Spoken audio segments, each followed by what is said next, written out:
What's going on, man? Welcome to the channel, man. This is the first video of Free Smoke, man. Appreciate you guys for joining or for watching this channel, man. Like I said, we are going to have a lot of fun on this channel, man, talking about all kind of different automotive topics on that, you know what I'm saying, that we want to talk about that particular day, man. There's going to be a lot of you know, not only automotive topics, but it's going to be a lot of sidebar, a lot of, you know, fun, free, you know, unscripted topics that we're going to be talking about, man. Organic stuff, man. As my guy Illest down there likes to say, a lot of smart assy and a lot of fuckery going on. You know what I'm saying? But hey, we are smart assery.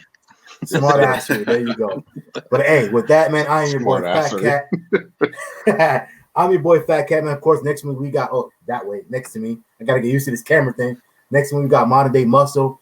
Down below me is Garage Driven. And then in the corner, we got Illest of Ills, man. So make sure you guys check us all out. All the links to our personal social medias, YouTube, and also IG is in the description below. So not only do we want you guys to subscribe to this channel, obviously, because you're on this channel, but also make sure you go to our individuals and follow us there as well, man, because we got different content for you guys on our individual social medias, man. So with all of that, man, we are going to go ahead and start this off right.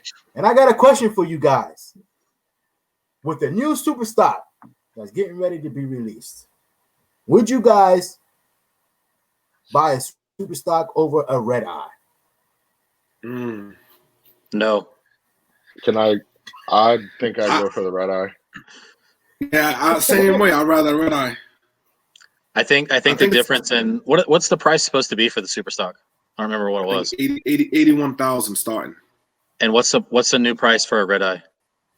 About the same, like 70-ish. Got to be about the same. Sure. It's right around the same. Yeah, right around 80. Although you could get a red eye that doesn't have any options. It's just obviously it's a red eye with the motor and everything else. And I think you could get those for about good 70 to 75. So the Superstock is and everything else. Yeah, it's like that. It's like the base model, like the other, like the Hellcat, where they have that base model with cloth seats and so forth. But it's got the red eye engine. Exactly. But the Superstock has the like drag, like the Demon has. Drag setup.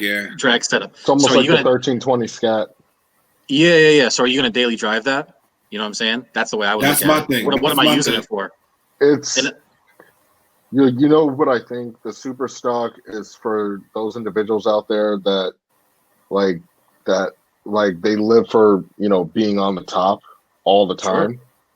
Sure. And it's catering to that audience, because like for me, like personally, like I've been to the drag strip, Paul's been to the drag strip. I'm not sure if FaTKaT has dragged this car, and I'm not sure if you have either. The Illest, but like I don't care to have like I just care about having a Hellcat. You know, understand? Like I don't care about the Superstock. The red eye is still like an awesome car that you can drive every day if need be. The Superstock, it's a race car. Yeah, it's really a race car. That's what it's catering to, man. People that actually want to race. You know what I mean? Which those cars, they're not numbered. They're not like limited production. They're just making as many as they can in the year. You know, a calendar year, whatever it is, 2020, 21 or whatever it is. Right. So, and if I'm gonna be honest, go ahead. Sorry. No, I was saying, you know, like the Demon, which is similar to, you know, the Superstock, that was only 3,300 made. You know what I'm saying?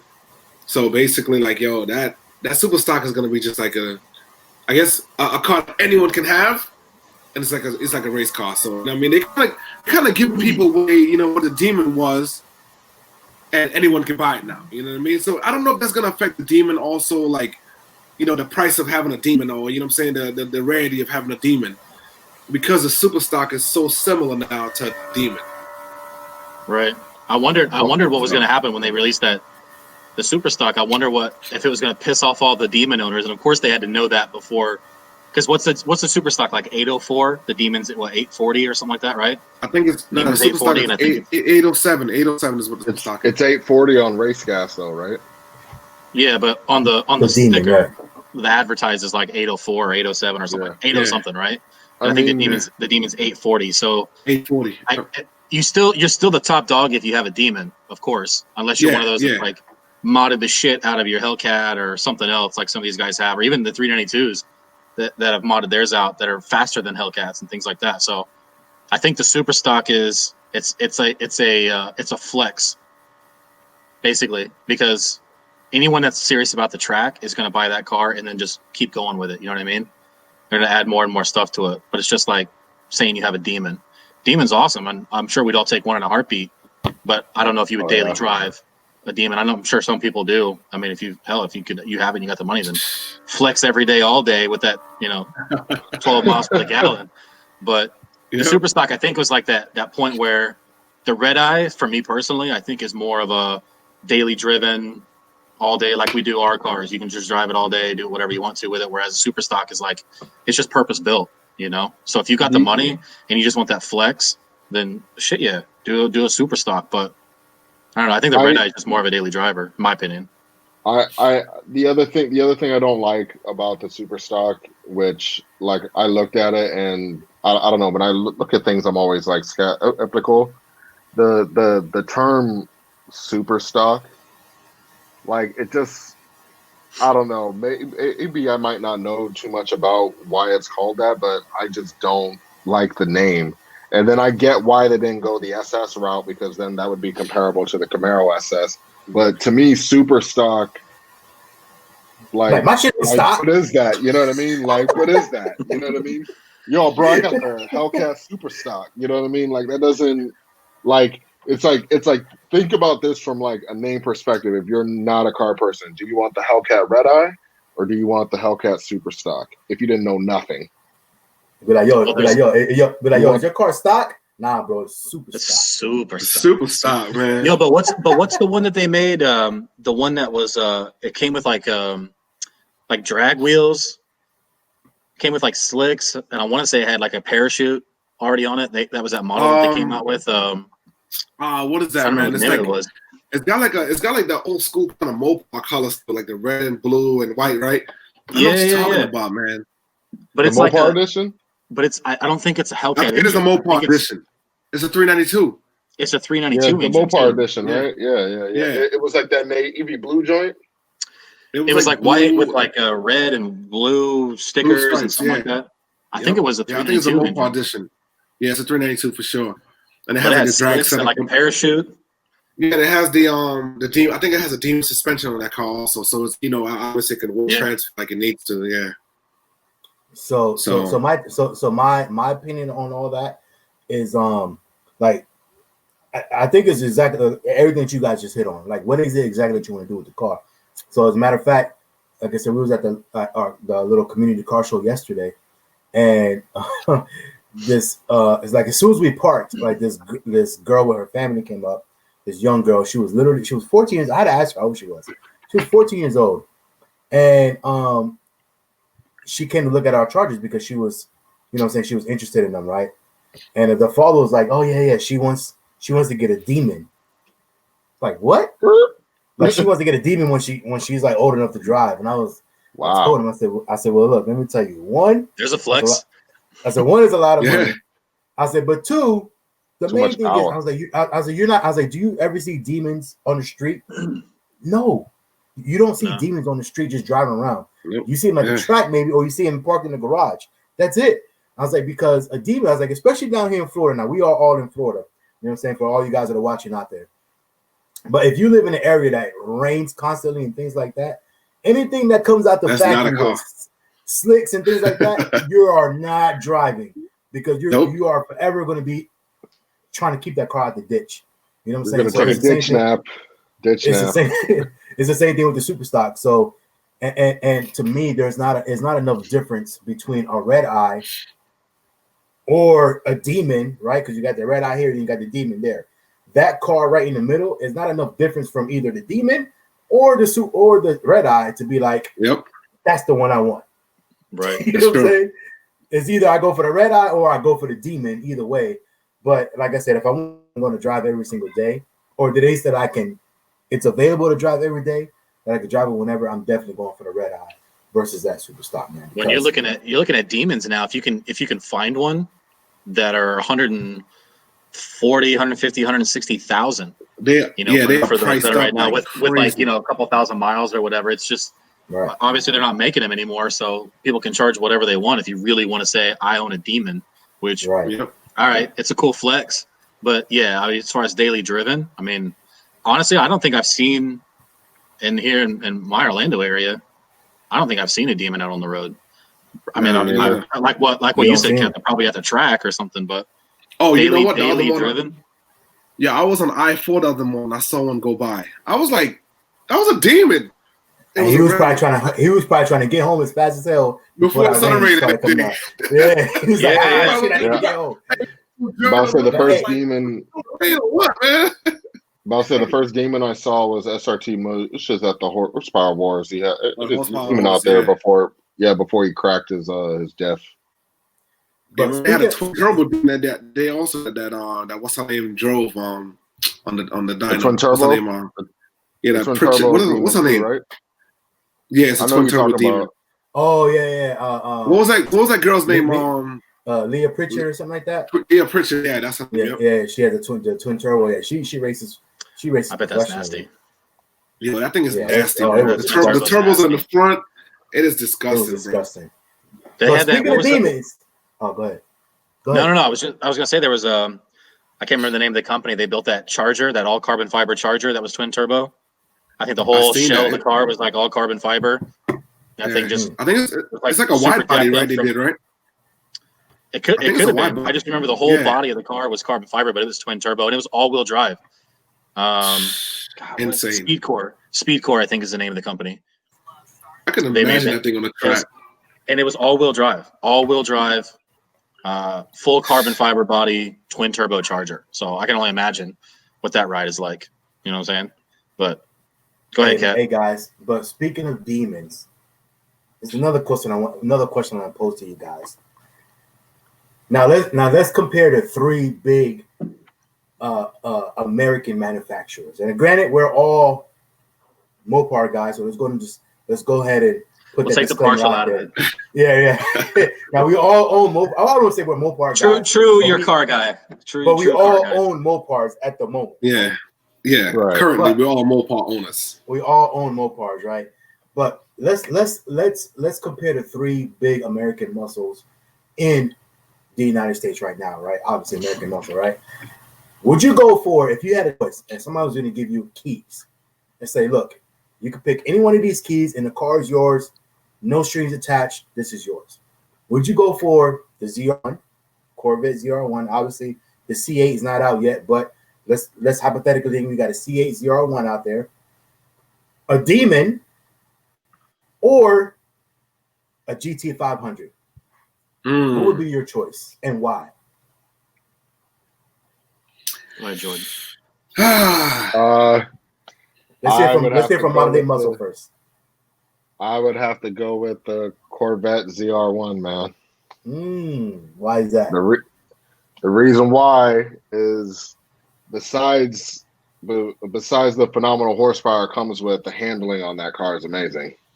And the attention to detail that they have in the interior, I think is something that lacks in Mopars. Like let's just be honest, you know.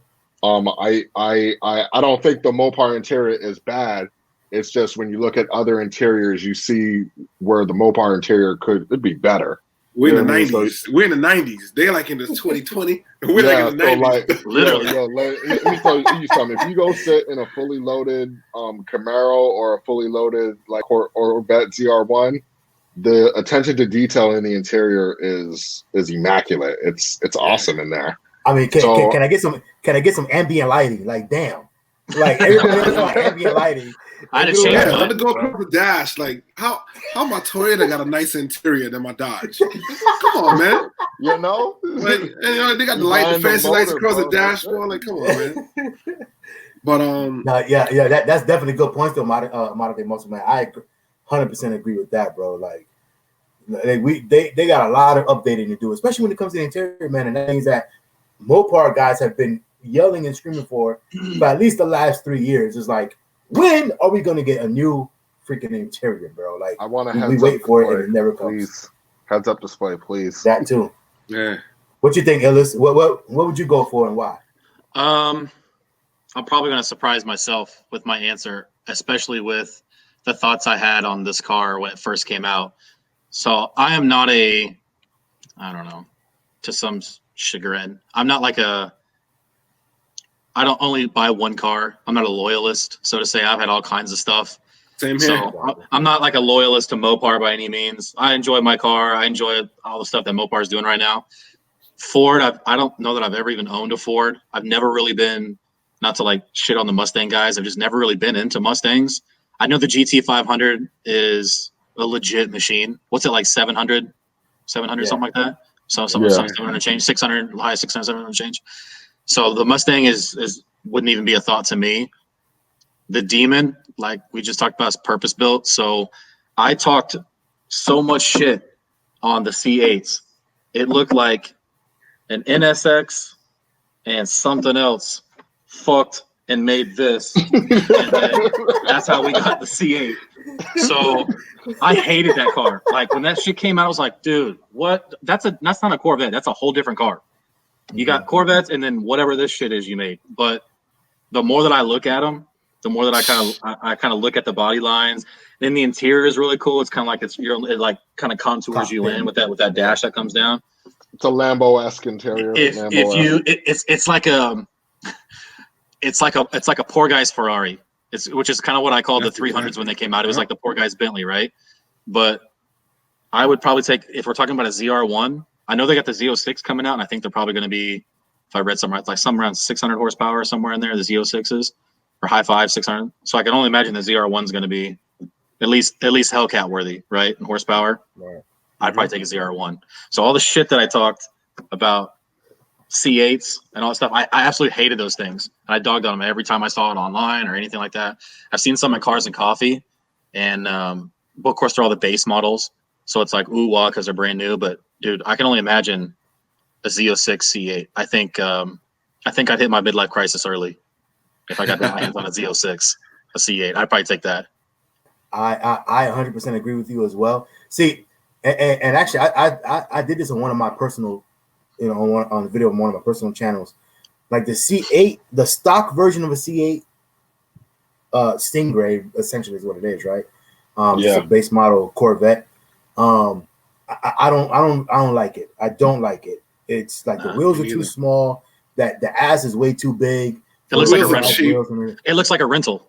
Yep. Exactly. It looks like a rental. It looks like an enterprise rental version of the trim level anyway. Exactly. But some of these guys have taken those cars and then they put, they put the wheels on them, they put this, they put that, change out the exhaust, and okay, now I see the potential.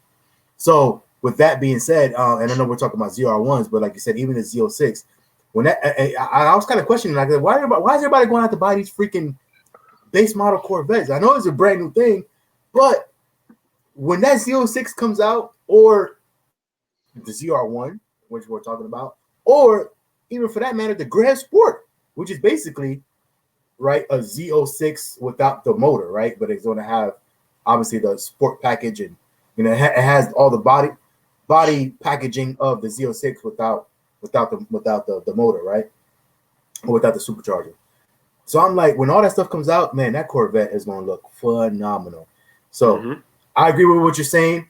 That packaging, or once you change out the wheels and everything else, you can see the potential of what the ZR1 or what that Corvette is going to be. For sure. So, and the colors. What do you say, Garage Driven? Yeah, my thought.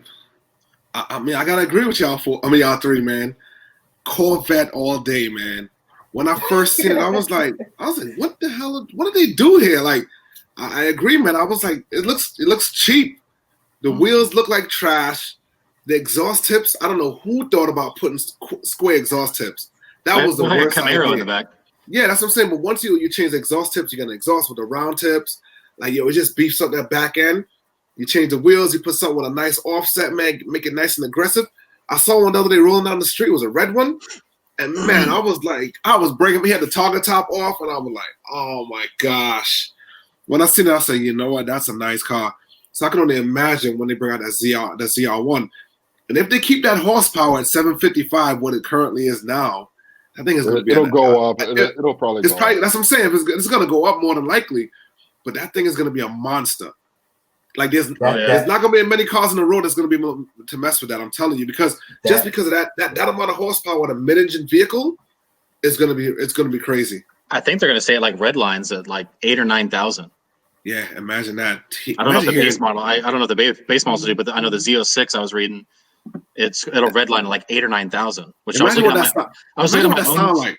Yeah, I was looking at my own like cluster yesterday. I'm like 8,000-9,000. I think ours redlines at like 6 maybe something like that. I'm thinking, holy shit! With, like with the rev limiter, by the way. Unless you get it tuned. Yeah, with the rev limiter, by the way, like at 45 or something like that. But yeah, man, that bro.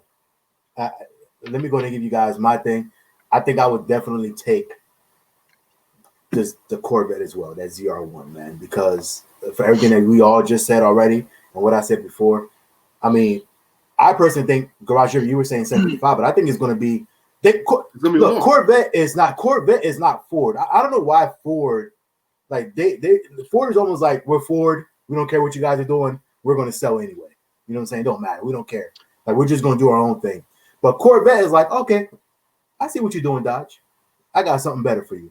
So I guarantee they're going to come out and it's going to be at least Demon worthy.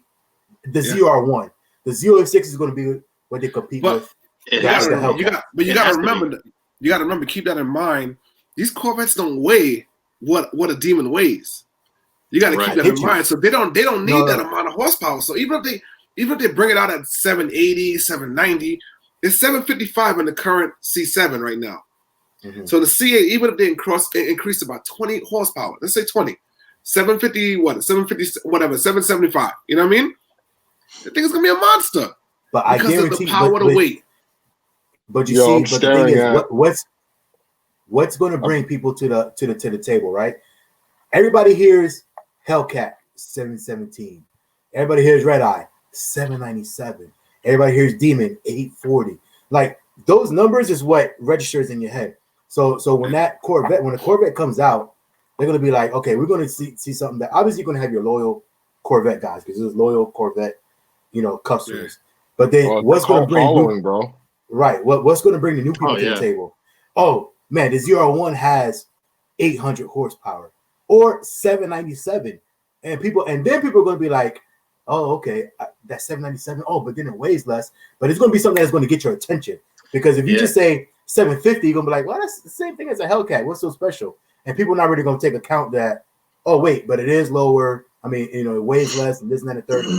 The people that know cars are, right? But when you're talking about like new people bring it to the table, what's going to catch your attention? If you get closer to the 800 mark, bro, people are going to be like, that's what I want. I still like the C7. Like the older body style. Oh, yeah. Dude, those blacked out, of course, I'm partial to black on black on black on black on black on black. But dude, those and more black. Those C7s, like those old Corvette body styles, those are just menacing looking.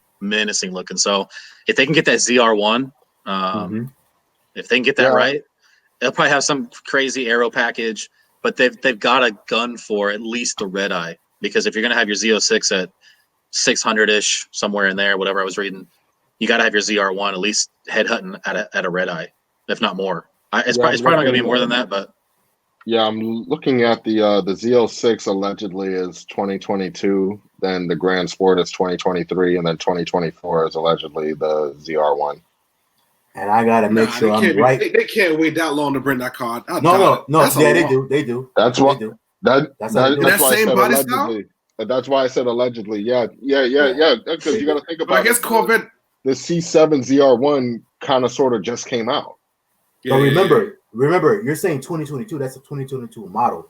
So meaning next year, 2021, the Z06s will be available. Yeah, available. You know what I'm saying? But so I don't know, man. So I definitely we've pretty much all said the same thing, even though we're more. I know, bro. Like, I feel like we biased right now. Same thing. None of us were all Mopar, and so that's how you know we're not being biased. None of us chose the Mopar. So that just shows you if money wasn't a thing, we probably all had Corvettes. We'll be Corvettes right now. And I can think of a ton of things if money wasn't a thing. Every time it would not be raining, my top would be off. Hey, and let me tell you, that's another thing. They're all like Target, or not even Target. What do you call them? Yeah, Target, right? Cover. I think it's Target. Target top. No, they're all Target. I was thinking T-tops. No, but T-top is old school joint. Yeah, right. They're all Target. I mean, come on, man. Even the base model of Target. You can't, bro. Everything that Corvette gives you, you cannot beat it for the price. Even they just released. Listen to me. They just released the actual convertible one now. I was watching Montefame. Shout out to Montefame, matter of fact. So I was watching him the other day, and he recorded this dude that was DJ Magic from New York, from Hot 97. He picked up a white C8 convertible, first one in New York. So yeah, it had the blue guts in there, blue interior. It was nice, bro. It was a nice car. I think I would still go with the Targa though. I like that look. I don't want a convertible. Yeah, I don't like. Yeah, I think I'll still go with the Targa. I personally think it looks better with the Targa, but you know what I mean. It was still dope though with the convertible. But it's out though, right? Yeah. And they weigh more too. If it's like the old days when they made convertibles, they had more reinforcement, which adds more weight. I always like that. I always like that when I see the Targa tops, man. The dudes take off their roof, and take it in the back, and set it in the trunk, like. Oh yeah, like the old Camaros. Hey, the thing is like what Chevy did, it still goes in the trunk. So no matter your motor's in the back, it's a mid-engine car now. The roof still fits in the back of the car, which is dope. So they still kept it where you got a little trunk in the back and your trunk in the front. Right. I'm about to say you got a little frunk, right? You got a little frunk in the front. Little frunk joint. Yeah, little frunk. What would you guys take if not even out of those cars, but like in general, money wasn't an option. You could choose any car. And you have bottomless pockets. Any car in the world, what would you take? Lambo all day. Lambo, come on, man. Come on, man. SVJ. What? Aventador SVJ? Okay. Why? Of all the cars. Wait. You talk about literally no money. Like we could talk about hypercars as well. Anything. Anything. Man. Well, I don't know, man. Now you're talking about these what do you call them? The Koenigsegg's and the Paganis, and I mean that. Oh God, come on! Don't even get me started on that, man. They got some nice interiors in those cars, man. Like, there's a good. I watched a documentary. I've followed Koenigsegg. I think it was since the CCX. Well, that wasn't the first one, but like the one that put them on the map, the CCX, where the doors they go up, but they go out as well. There's a documentary about that company, Koenigsegg. It's like their manufacturing plant they're from Sweden, and it's like an old, like we have our Air Force. That company bought their version of the Air Force like hangar and field, and they test those cars out on like the airstrip. And this guy's jerking the wheel at like 150 miles an hour to show off their like stability control in those cars. I mean, you're paying over $1 million, obviously $1 million, $2, $3, $4 million for each one of those cars. And it's crazy. If you guys can find the documentary on that stuff, I can't remember where I saw it. It was Netflix or something. But it told the story about Koenigsegg. And, dude, the money that you spend for that car is 100% worth it. I had a whole new appreciation for that. He gets paid a lot of money for it, though. Oh, yeah. I hope he gets paid a lot of money. I'm putting my life on the line at 150 miles per hour. It's their test guy. They went and filmed with the test driver. That's all he does is test drive the cars. 100 and some miles an hour on the straightaway on this airstrip, and he just jerks the wheel. Like you were messing with somebody in the passenger, you jerk the wheel, but 150 miles an hour, and it straightens itself back out. But yeah, I'm with you. Pagani, those things are like handmade. I think most of that car is like handmade. So Jordan, what about you? Yo, hold on, wait. So FaTKaT, are you taking that Aventador or what? SVJ? Is that what it is? No. If we're literally talking about like no money's not an issue. Yeah. No money, like bro, I could just literally I could wake up like if I'm Jeff Bezos, like I could wake up. And like tomorrow is just like, oh, I'm bored. I'm gonna go build me a Koenigsegg or a Pagani. I'm definitely getting one of those. Like I'm gonna get me another Koenigsegg. Yeah, exactly. Yeah. Like I definitely and you know, and the Bugattis are dope too. But I personally think Bugatti needs to start changing some things up, man. Like they've been the same body style for a long time now. Granted, you still can't beat the. I seen who was it? Strataman. Shout out to Strataman. I'm sure you're not gonna watch this video, but if you do one day, let you know that we shouted you out on our, when we first started out on Free Smoke. But he just got a Bugatti, and he did like a short video. I think it was on IG, where he kind of like they were rolling down an airstrip, and then he just hit it. When I say that thing, it sounded like an airplane, and it's just like just took off, bro. That Bugatti is disgusting. But I think that for me, I would like. I'm granted, I would still trust me. Someone would be like, "Hey, man, you can have a Bugatti." I would be like, "Thank you very much. I would greatly take this off your hands." But they, to me, it's like they just need to start changing some of the body style. It's literally been the same body. I mean, you got different models or whatever, but like that, the classic Bugatti that everybody knows, it's been the same body for what, almost 10 years now. Well, they make those. I think they, unless it's changed. I was reading when they first came out with those. Like, obviously, the Volkswagen makes that, or Volkswagen owns Bugatti. Yeah. They lose money on every one of those cars. It's basically just like a big PR stunt. It's just here's what we're making, but they lose money unless things have changed, unless they've changed whatever model they're doing. But yeah, so the people that are buying those cars, they're losing money, but it's just a flex. Like, here's what we can do. Here's what we can make. Here's 1,000 horsepower. I mean, you got to think about it because you're not selling them in mass, right? No, yeah. No. I think Stratman was saying it was like 400 or something like that made. Right. Yeah, I was saying it was something like, I'm like, damn. But Jordan, that's crazy, man. Paul, what are you taking? Anything in the world? I don't know, man. I'm not. I feel like I know his answer. You already know what it is. McLaren 720S. That's my car right there. I gotta have that car, bro. That car right there is a beast. No money. No money at all. You want to take a McLaren 720? I'm gonna take a McLaren 7. Even though they got battery problems with the starting issues, I'm gonna take it. I'm gonna jump start my shit every day, and you'll be out. Nah, but I just like the design of the car, man. Car overall, man, it's a beautiful machine, yo. Matter of fact, I'm gonna throw a picture up of one right now so you guys can see. Matter of fact, I'm gonna throw a video up of one right now so you guys see one rolling by. You guys can see what that look like.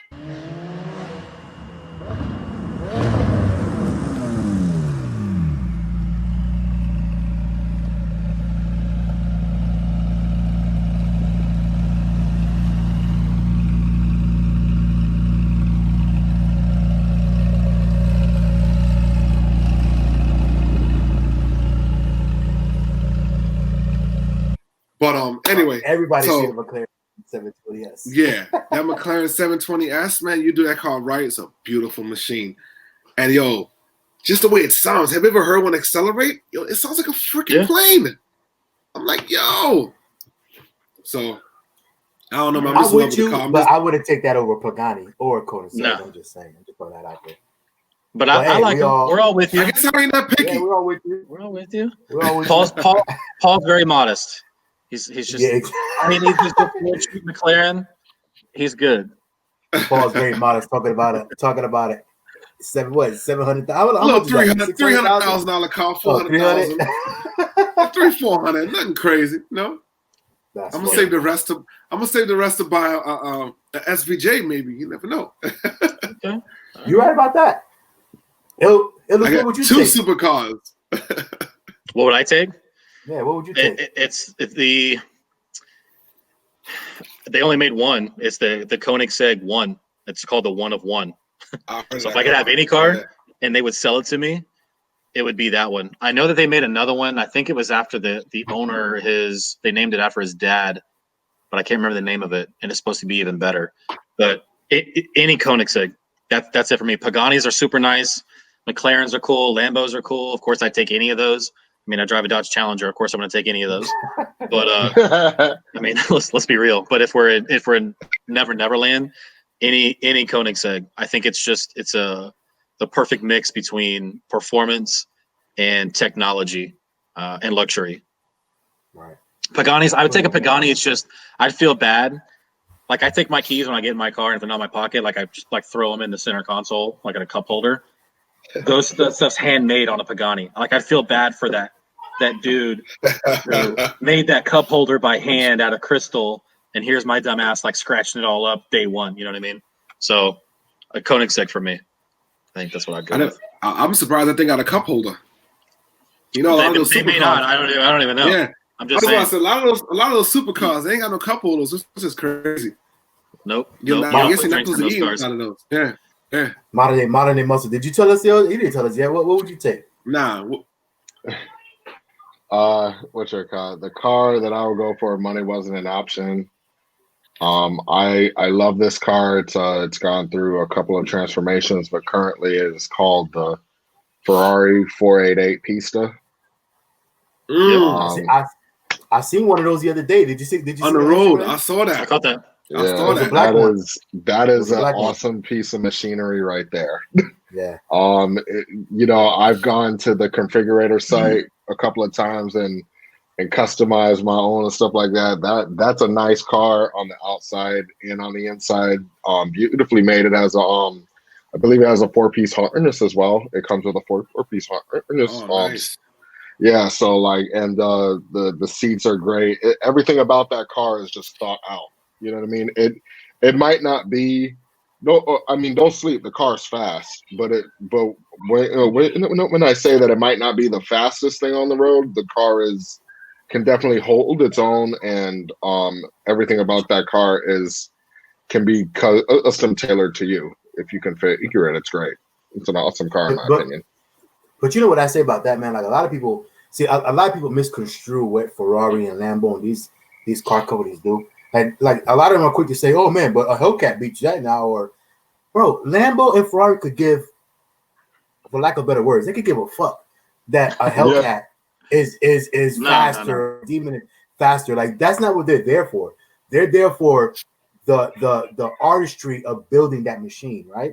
And design, right? That's what I'm saying. Building that machine, the design, like getting the notes of the exhaust perfect. Like that's what they're doing. That's what they're doing. They could care less about that this car is faster on the track or whatever on a drag strip. That's not what they're doing. They've so far surpassed that because they lived that. They've been there, done that. We've been the fastest car at one point. We've been this and that and third. Like they've surpassed that. Now they're like we're into building masterpieces. Mm-hmm. Right? Yeah, they're selling a twin turbo V8. They're selling a twin turbo V8. You guys can have the speed. We're going to make sure we're going to focus on masterpiece, and that's it. Yeah, yeah. I mean, and don't get it twisted. There's 0 to 60. There's 0 to 60 is a 2.8. Yeah, exactly. And there's still no slouch. Yeah, it's not slouch at all. Don't get it twisted. Don't feel like you're going to take your Hellcat, a stock Hellcat, and feel like you're going to do something. You know what I mean? Like it's meant for the track. It's not a drag car. It's meant for the track. Right. You take that thing out on the track, that thing is gonna leave you in the dust. but just so you know, like I said, I seen that car the other day. It had a paper tag on it. It was a black brand new car, bro.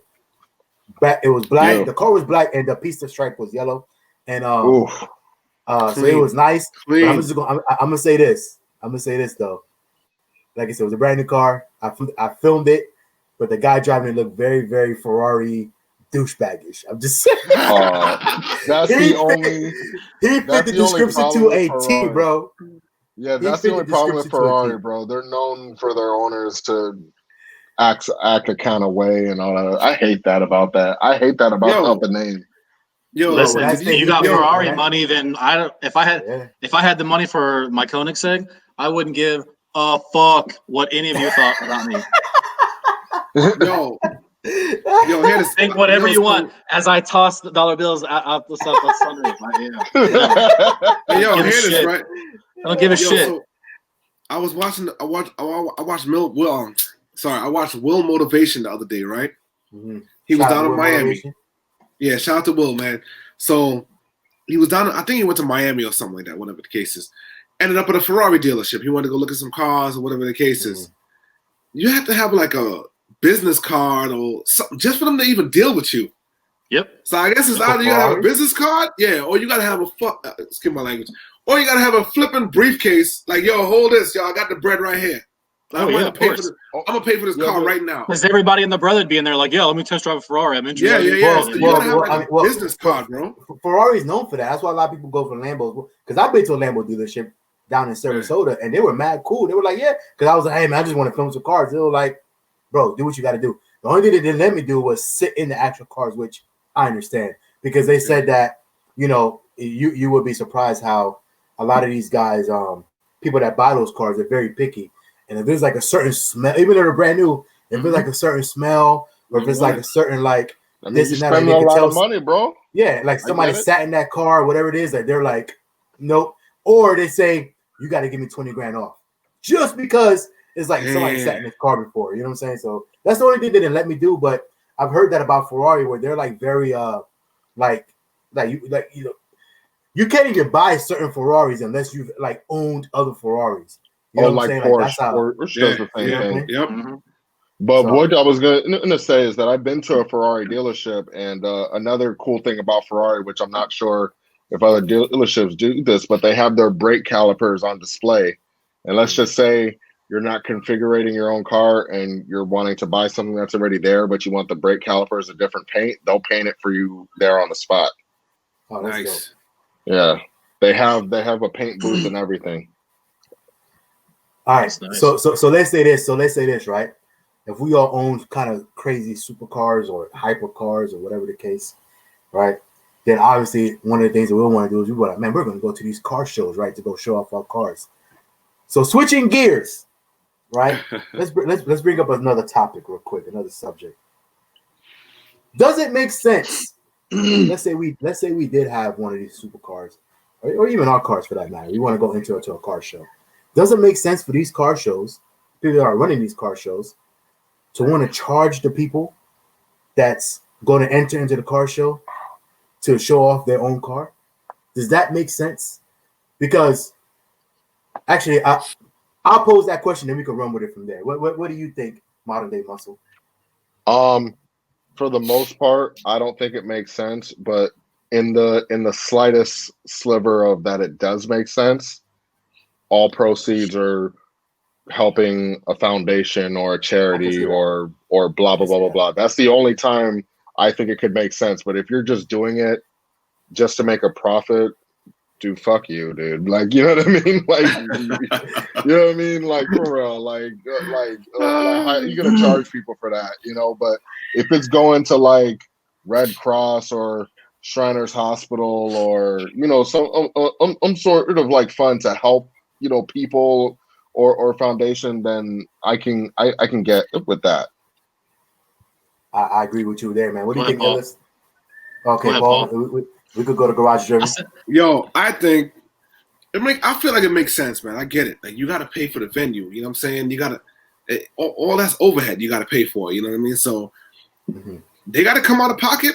We got to come out of pocket in order to make the event go. You know what I'm saying? Come together and, you know, be able to function properly. You know what I mean? But I'm guessing I'm sure they're gonna have some sort of profit involved.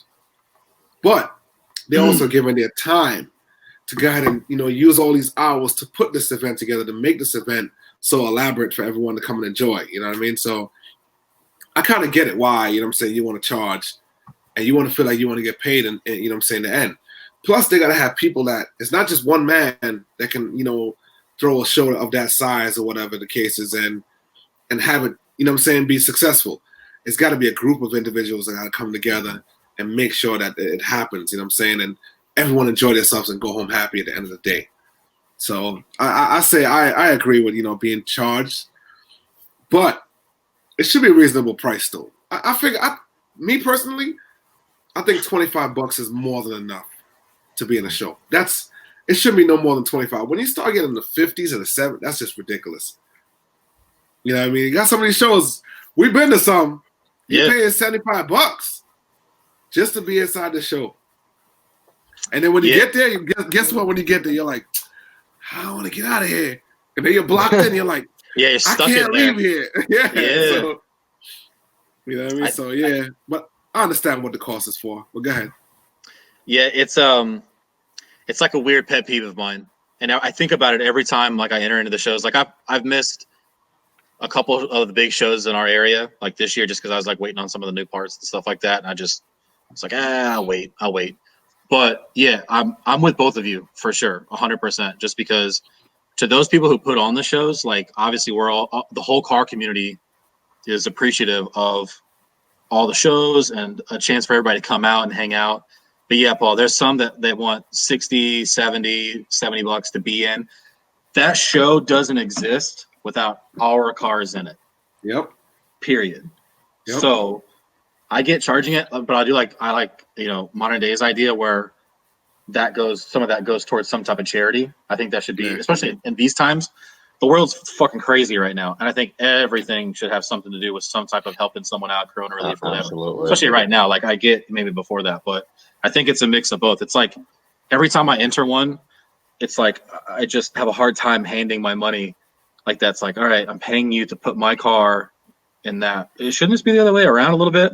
Yeah, There's no show without our car, so it's like it's almost like a devil and an angel on. Yeah. So I think there needs to be a bigger gap. To charge what you charge the people who are going to enter their cars in that you approve needs to be far less, because it's usually like a $10 difference from a car entry to a spectator, right? So that maybe needs to be bigger. But if you're going to charge us to enter our cars, what if we don't enter any cars? What if we're like, fuck all that? I'm not paying you $60 for me to drive my car there so you can have a show. What if everyone does that, right? There's no show. So I think it's like a happy mix of both, but it's like a weird pet peeve of mine. I enjoy going to the shows, and there's some killer shows that we have, in Tampa and Orlando and all that stuff. So those guys that are putting them on are doing a hell of a job. It's just, I don't know. It's just a weird pet peeve of mine. Something that I'm curious about is, besides making money off of us, I wonder if we're getting any kickback from vendors, because they do have vendors out there. Do they take a percentage off of them, or do the vendors keep everything? Vendors got to pay up front in order to bring their and set up a booth there. They pay up front. Yeah. So there's no percentage off of them. No, I don't think so. And as a matter of fact, I think the vendors pay more than us, and especially depending on. Oh, it's hundreds of dollars for vendors. What size lot $250 to $500. Yeah. Right. Depending on what size booth they got or what kind of, you know what I'm saying? So for instance, we all know one of our guys that does work on some of our cars anyway. Actually, I don't think he's done work on any of our cars. But Tyler, he owns what is it? Family Generations. Family Generations Garage. So he wanted us to be like, anyway, so he has us in his booth. So he was doing the Summer Vibes this year again, even though they canceled it. And I remember him saying I forgot the exact number, but he was going to do out the whole street. Summer Vibes is outside in the Ybor area, right? So instead of just like a little area, he was going to do like the entire one whole street to have a bunch of cars there, under his booth. And it was like a couple $100, if I'm not mistaken. Wow. So so that's where they make their money off the vendors is. All right, man, you want to do your vendor stuff at my show? You got to pay a couple $100 for it.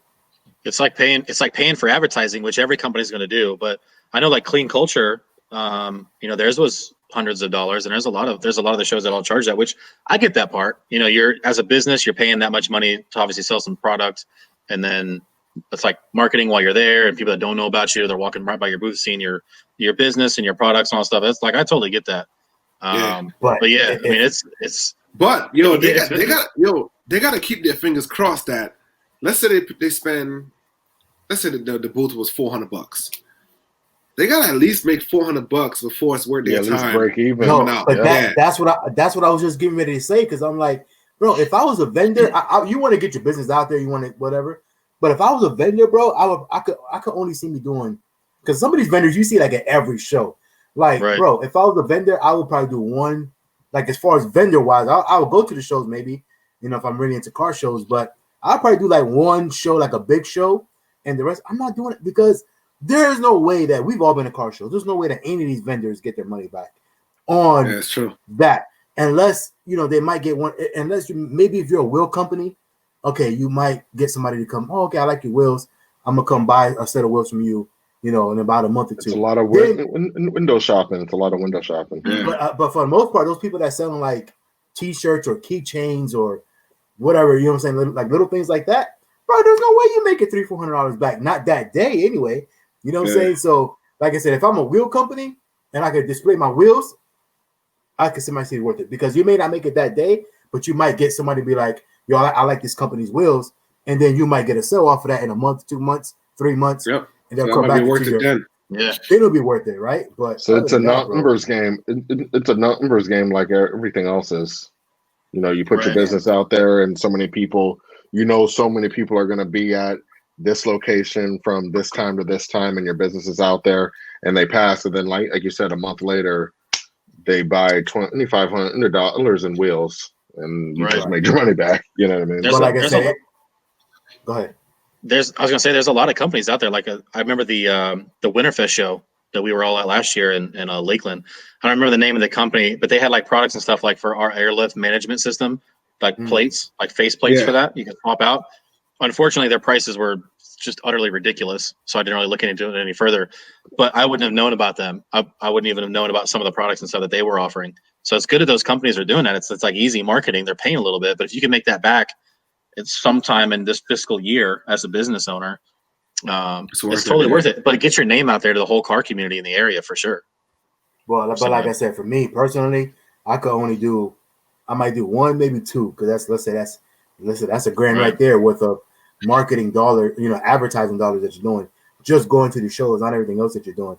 So unless I was literally making my money back constantly, I could only do 1 or 2 shows, and the rest of the times I'll just go to the shows, maybe have my merch on, my t-shirt and something like that, have my car, like, hey, I'm just going to enter the regular show, but my car is showing stuff for my business, right? Like, or whatever it is.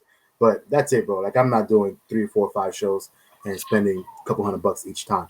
But as far as the question at hand, that I agree with everything you guys said, and it's almost like a double-edged sword, man. Like, you can't win, you can't lose. You know what I'm saying? And it's just like, what do you do? Like, again, yes, a lot of these car shows won't be gone. Well, none of these car shows will be going on without the participants, right?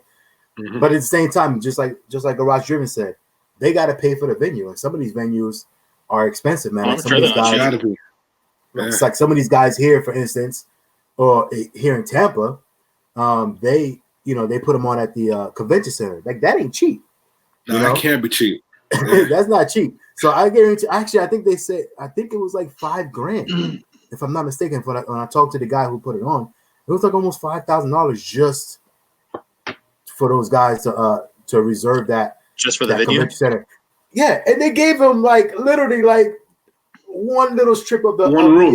Because you were there with me, Garage Driven. Yeah, they gave him like one little room. They didn't even open the whole room, like, because then they had a divider in the middle. They could have opened it up and gave them the whole, bro. They gave them like, all right, you can have this, and it was like, come on, man. So anyway, and like I said, that's $5,000 worth. So imagine if they spent, if they wanted to spend $10,000, maybe they would have got the whole room. But that's $5,000 already that they're coming out of pocket, and they're hoping to make that money back. So like I said, it's kind of a double-edged sword. Yes, they don't have a show without the participants, but at the same time, they got to make some of that money back, and even if they make a little bit of overhead, capital in there, a little bit of sure. What's his name? Profit. What do you call it? Profit. There you go. Yeah. If they make a little bit of profit, it's just like, how much are they really making? Plus, time is money as well. So the time to prepare everything, set everything up, all that good stuff. Pay the people that's helping you, like Garage Driven said. I mean, all that stuff. All that stuff goes into account as well. So it's kind of, I don't know, man. It's kind of hard.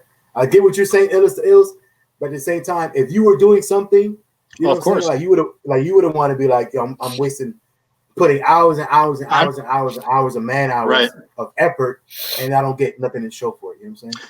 I think it's more of just like, but yeah, it's a double-edged sword.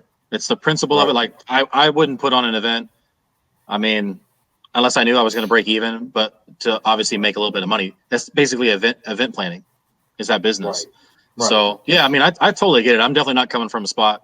I don't think any of us are coming from a spot that don't get it. It's just like one of those things, especially when it's like 50, 60, 60, 70 bucks, some of those. But if you count how many spectators are there doing, $20 a pop, $25 a pop, there's easily 300 people. Some of the shows that we've been in, there's obviously even more than that. It's just spectators alone. So, I mean, I get it. It's just me complaining, Or some people complaining. I think Paul. It depends on the number. The number is the key. If it's $25, I don't think I'm crying. I don't think I'm crying about $25. But once we're talking about 50, I'm like, yo, like really? Yeah. You know? I do agree with that. Let me tell you something. When you see a $50 price tag, you like, you know, I'm gonna pay for it. But when you get there, and then you see what you got for $50, you're like, well, get out of here, man. There's some of that. You park your car inside. That's what you feel like. You know what I mean? So, word.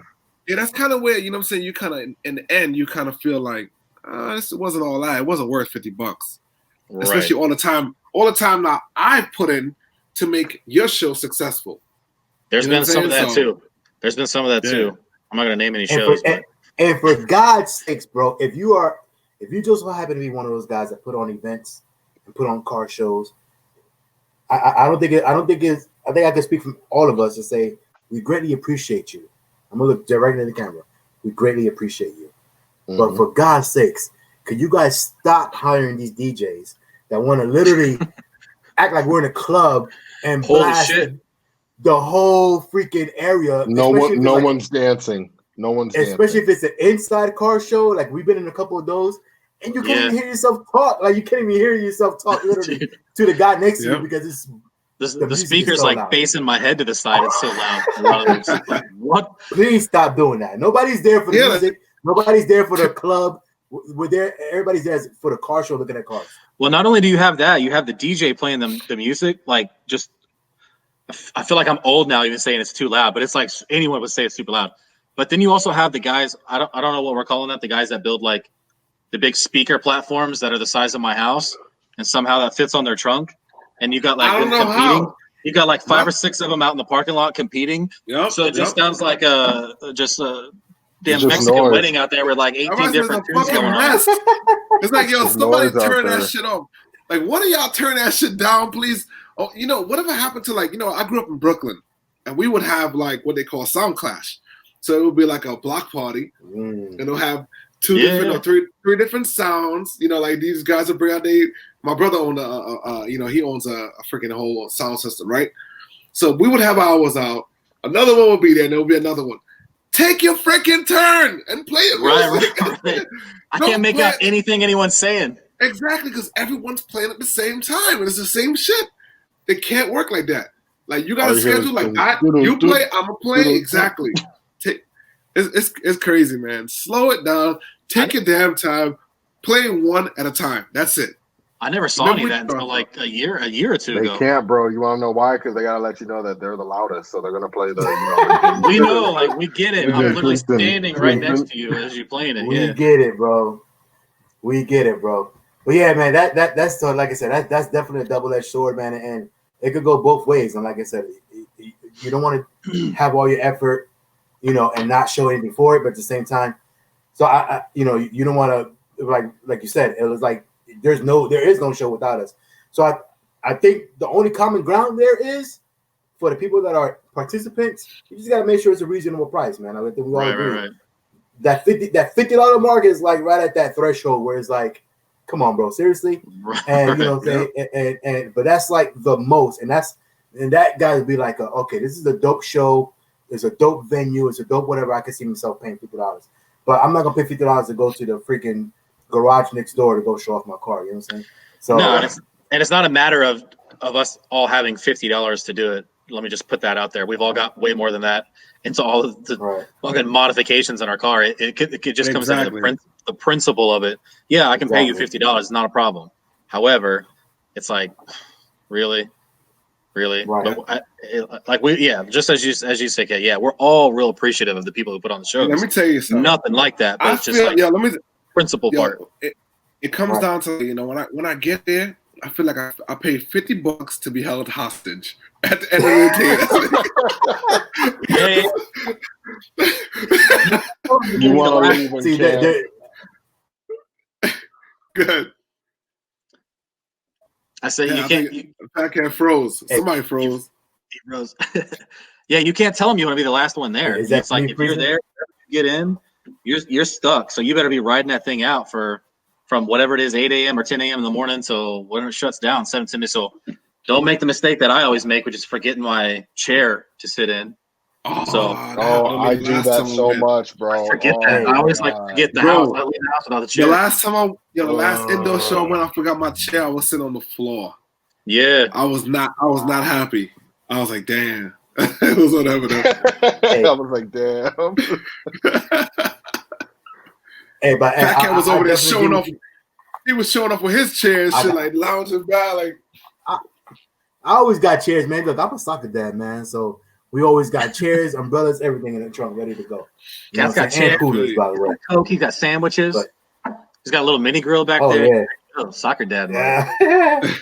Hey, man, but definitely, man, I definitely agree with all you guys, man. It's definitely, man, good conversation because, like I said, it's. I mean, like I said, there's no way other than put it as a double-edged sword. So we see both sides of it, you know. Yeah.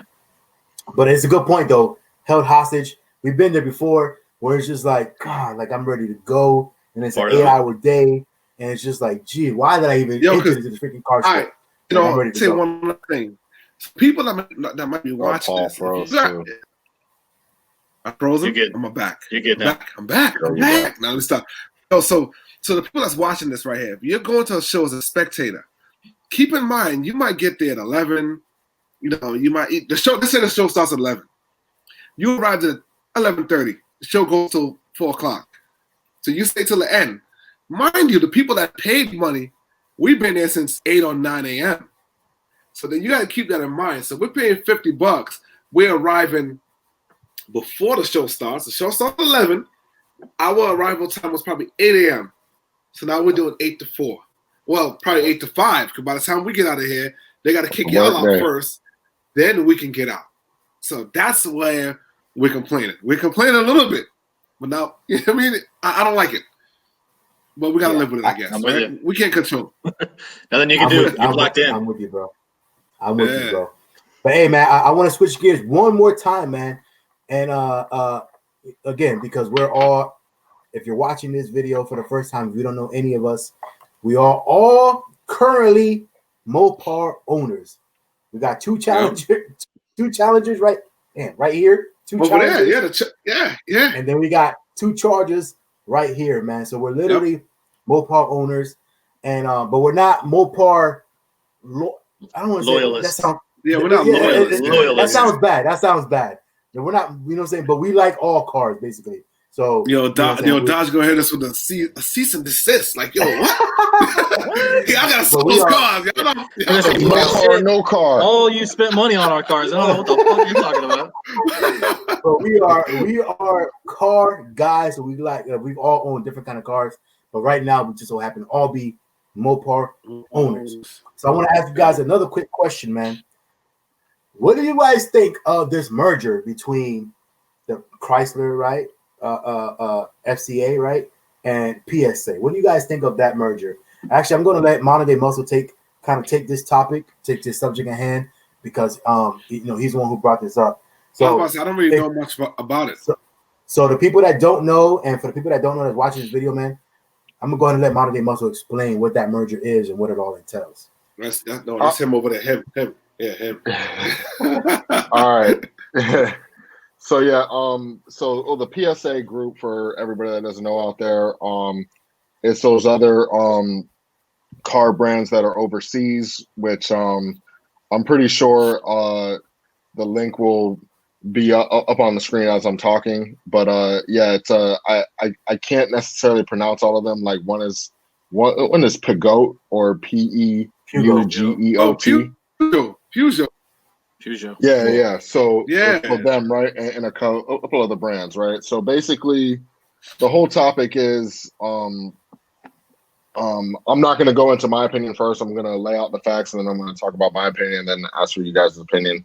But basically, this happened over the summer. This article was published by CNN July 15th of 2020. The deal is expected to close next year. The company said in a statement that this new name draws inspiration from this new and ambitious alignment of storied automotive brands and strong company cultures that are coming together are creating one of the new leaders in the next era of mobility, while at the same time preserving all the exceptional value and the values of its constituent parts. So basically what I'm getting at is the name that I'm going to bring up to you is called Stellantis. That's going to be the new name of Fiat Chrysler and PSA Group. That's the merger name. So what does that mean for, Mopars? All the Mopar names are going to stay the same. Like Dodge is still going to be Dodge. Fiat's going to be Fiat, and Maserati is going to be Maserati. They're and Alfa Romeo too, and Jeep and Ram as well. I don't want to leave those out, but basically, what I think this is I think this has to do with the stock market, and basically by forming a new corporate entity like that, it might boost ratings in the stock markets and make the company worth more. So the Latin verb name of the name Stello, it means to brighten the stars. So I think this is a complete money ploy in terms of changing up cars. The names are going to stay the same, but what concerns me is the stuff that they're not talking about, which is, will PSA car brand parts start to be filtered into Dodge brand vehicles or any of that stuff? It's hard to say right now, you know what I mean? But that's my thoughts on it. I think the name sounds a little silly, but I definitely do think it's a stock market ploy. I watch the stock markets pretty heavy on my off time. I'll let you guys give me your info. Not your info, your opinion on it. Yeah. So let me get this. So let me get this straight. So basically, all it is, a lot of these European companies, along with Fiat Chrysler, they're merging to be basically under one umbrella, right? As far as a car manufacturer type of thing, right? Not manufacturer, but a car, like a group, right? So basically, they're assembling a new GM, where it's like a bunch that's what it sounds like to me. A whole bunch of different manufacturers under one umbrella where they can, which I believe PSA is buying out Chrysler. I think that's what's happening. Okay. Yeah, but FC is like Fiat and Chrysler or something like that, right? Automobile or whatever, automobile out there or something like that. Yeah. So in my opinion with it, like I said, the only thing I can really say is the only thing that would concern me is something that you already brought up, Monday Muscle, was, how does that affect the parts of our car? Now, granted, our cars are already Frankenstein's as it is.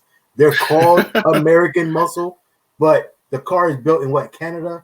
The motor is built in Mexico, and I really don't know what the United States actually does for these cars other than sell them. You know what I'm saying?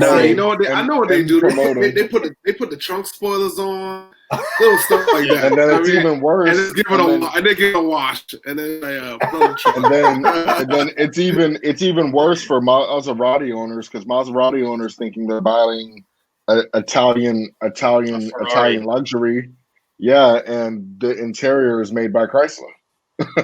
So So to me, that's the only thing. That's the only thing that would kind of concern me is, like I said, with the already kind of, I wouldn't say diluted, but already like the parts that are already, it's already a Frankenstein car that's put together as far as the manufacturer. Like, how does that change that? And how does it affect the consumers with price, with parts, pricing of parts, and things like that? Like, are they going to be made overseas somewhere, or do we got to buy them from overseas somewhere? Oh, he froze. Involved, you know what I'm saying? So, how does all that stuff affect the consumer? Is the question I would pose with the merging. And then obviously, if you watch the stock market, like Monday Muscle, exactly. If you have, shares in the company, how does that affect that as well? So, I mean, like I said, I don't know. I couldn't give it an answer to those questions, but those are the questions that I would be concerned about. I think it's the same thing as you see with I think the same thing you see with like cell phone companies. Cell phone companies buy other cell phone companies. What's the easiest way to get rid of your competition? Buy them. Right. Fire. Yeah. So they're not going to change. I don't see them changing anything. I mean, I don't. Obviously, none of us drive any of those brands. Obviously, they're big in Europe. If you've ever been to Europe, they're literally everywhere. Yeah, they're But everywhere. Yep. you know, there's a handful of American stuff over there, and then you also have the American companies. They build different cars for over there that we don't have here. I don't think anything's going to change with it, but I think it's a simple part of what most companies do. The easiest way to get rid of, I don't even know if they're even competition, but it's just a way for Fiat Chrysler to get into the European market. I think that's all it really is. Or if they're buying them, vice versa. So if whoever's buying who, it's a way for them to get in the other's market. Because you don't really see, what is it, Peugeot? Is that how you say it, right? You don't really see a lot of that here. There's some, but not like Dodge and Chevy and. I don't think you see the newer cars. Honestly, you don't really see that being sold here at all anymore.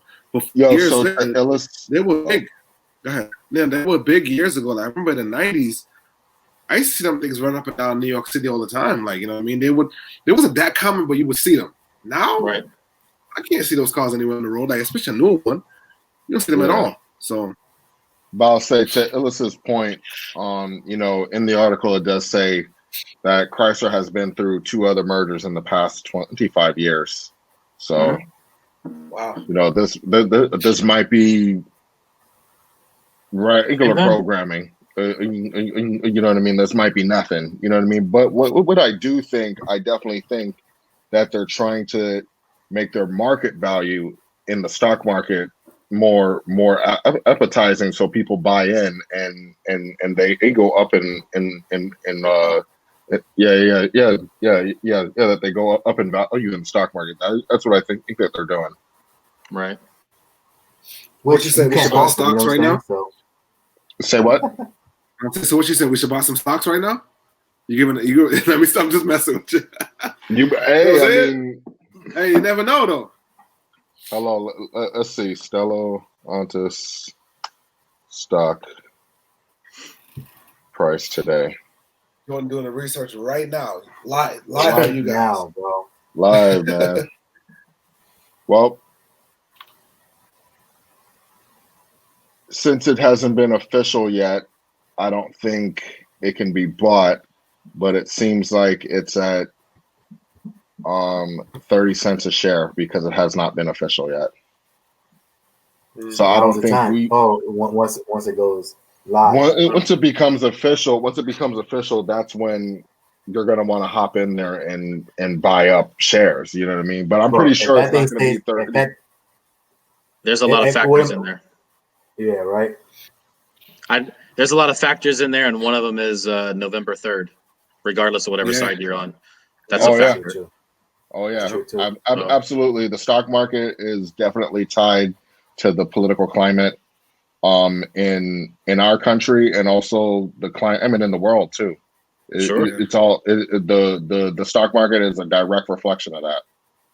So, all I know is, as long as something happens to my Challenger, and I can pull that sumbitch into the delership and they fix it for me under my warranty, I could care less. I could care less. Yeah. Give me shit. As long as it works to what I paid for. Oh my god.